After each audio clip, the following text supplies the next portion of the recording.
کلام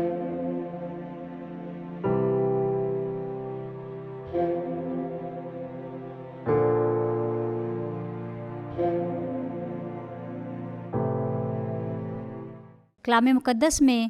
ہمارے لیے آج کی تلاوت اشعیاء نبی کا صحیفہ،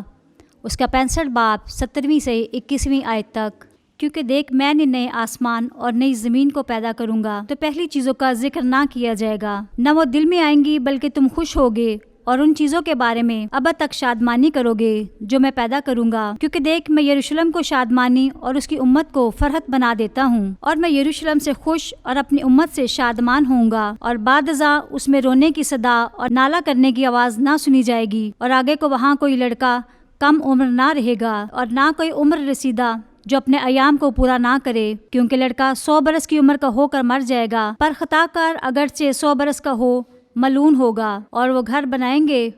اور ان میں بسیں گے اور تاکستان لگائیں گے اور ان کا پھل کھائیں گے۔ پاک کلام کے پڑھے اور سنے جانے پر خداوند کی برکت ہو، خدا کا شکر ہو، آمین۔